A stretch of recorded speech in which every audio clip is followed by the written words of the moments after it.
SQL, yani şu İngilizce'deki sequential query language'ini kelgan SQL deganimiz Amerikada 1987 yılı barliqqa kelgan.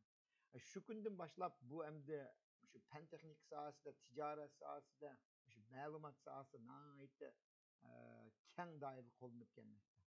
Hamda hozirmi shundoq.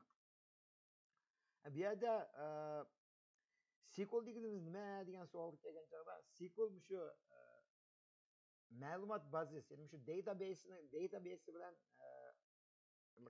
aloqash orqali databasedagi uchurlarni chiqarish, uningga ma'lumotlarni qo'shish, ham bularni o'zgartirish degandek shu ishlarni qilg'izoladigan bir xil kompyuter tili. Bu tilning bir uch alohidaligi bor. Birinchisi oddiy. Har qanday odam azroqla to'liq o'rganib bitaganlar bo'lsa, yoki bo'lmasa bitamay turib ham shuning qiziqadiganlar bo'lsa, bu tilni oson o'rganib ketadi. Yana birisi bu moslashchanligi. Bu har qanday kasbga, har qanday sohaga moslashib ketadi. Demak, bu SQLni o'rganib olgandan keyin mayli siz nima ish qilsiz, o'qituvchi bo'lamsiz yoki xizmatchi bo'lamsiz, bankda ishlamsiz, mayli qaysi sohada ishlasangiz, bu tilni osonla shunga o'zgartirib ishlata olasiz. Lekin buningki hozir bu qo'llanishchanligida buni hamma sohalarda abaydab o'tdim, hamma sohalarda qo'llab ketgan. Buni o'rganib olgandan keyin shuni bilsizlar. SQL degan shu tilning qanchalik muhimligini shu yerdan bilib olgan bo'ldi. Lekin yana birisi shu yaqinqi yillardan beri shu SQL programmerlarga bo'lgan talabmi shu tijorat sohalarida shirkatlarda kengayib ketdi. Bu to'g'riliq bu yerda uzun to'xtalmayman. Lekin shuni o'rganib olgandan keyin shu rezyumeringizga bir yerga SQLni bilaman degan bir qo'lni yozib qo'yishning o'zimi degancha sizning agar shu xizmatga kirishingizga bir cho'ng foydasi bo'ldi. Bu yerda bu database to'g'riliq yana keyin to'xtalma. Bu yerda databaseni to'g'riliq bir deydigan bir narsam bu hozir shu butun dunyoda shu tarqalayotgan to'r betlarda uchurlar, ishlatayotgan telefonlarimizning uchurlari, xabarlari hammasi digidek shu relational database, ya'ni shu ma'lumot bazasi orqali saqlanadi.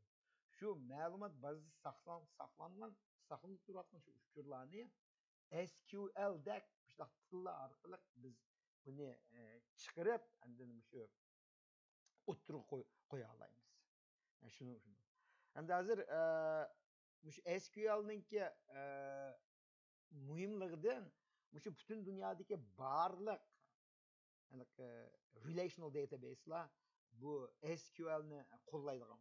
Demak, SQL orqali har qanday relational database'ning uchurlarni chiqara oladigan bo'ldi. SQL language abay deb o'tganda umumyuzlik qo'llanib kelayotgan bir kompyuter tili bo'lib qoldi. Bu nihoyatda keng doirada qo'llanib kelmoqda. Tijoratlarda har qanday tijoratning o'z oldiga ma'lumot bazasi bo'ldi. Shu ma'lumot bazasini ishlatish uchun SQL ishlanadi. Hukumat organlarining bo'lib Amerikada, Yevropada taraqqiylangan davlatlar hamma boshqa davlatlar shunday bo'lib ketdi-da. Hukumat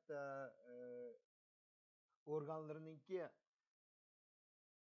har qanday organlarning o'zlarining ayrim database'lari bor. Bu database'larning uchurlarini yana shu SQL yoki shuning o'xshash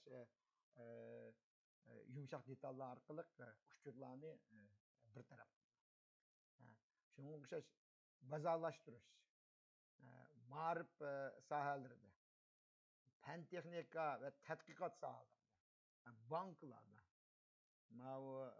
stock market deymiz uningda, Andiki ma ijtimoiy fanlarni tadqiqot qilish, to'g'rilan loyihalash deganda. Endi bu yerda ma ijtimoiy fanlarni tadqiqot to'g'riliq ishga gap o'tay. Masalan, shu Uyg'urlarning ichida Uyg'urlarning shu jamiyat ahvollarini, turmush ahvollarini, nopis ahvollarini surishtirishga turganlar hammasi shu social studies, jamiyat tadqiqoti kirdi. Shu sohalarda agar qiziqadiganlar bo'lsanglar, shu SQL language'ni o'rganib olib, o'z oldinglarga bir database qurib, shu orqali shu analiz qiladigan bo'lsanglar, bu bir qulaylik, bir kuchlik bir qurol bo'lib qoldi. Endi bu darsni anglash uchun qo'yilgan talablarni o'tirib qo'yay. Birinchidan, inglizcha saviyangiz biroz yaxshi bo'lishi kerak. Demak, inglizchani tushunoladigan, so'zlaydigan, savol so'raoladigan holatda bo'lishingiz kerak.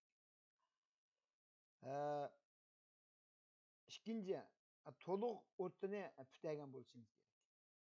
To'liq o'rtani putadi deganim o'qib chiqqanni hesab emas, to'liq o'rtada shu matematika va fan texnik darslarga qiziqadigan, shu darslarda yomon emas natijalarni olgan o'quvchilar bo'lishi kerak.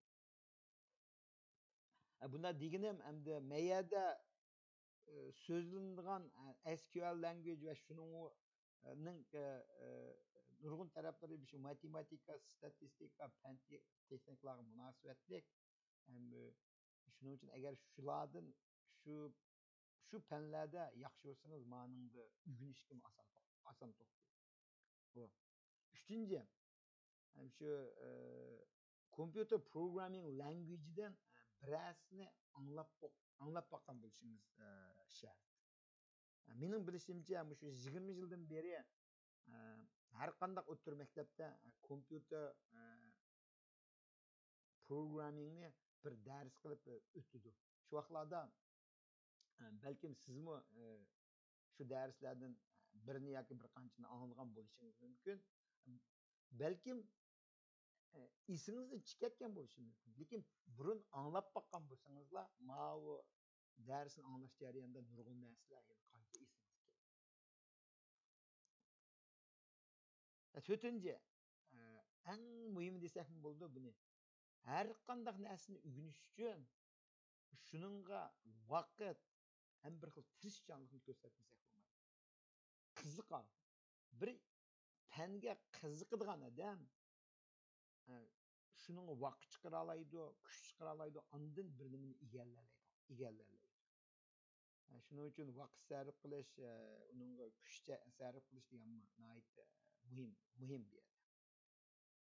Ba'zida agar biror masalani hal qilish to'g'ri kelganda kecha uxlamay tirishadigan ahvollarmi bo'ladi.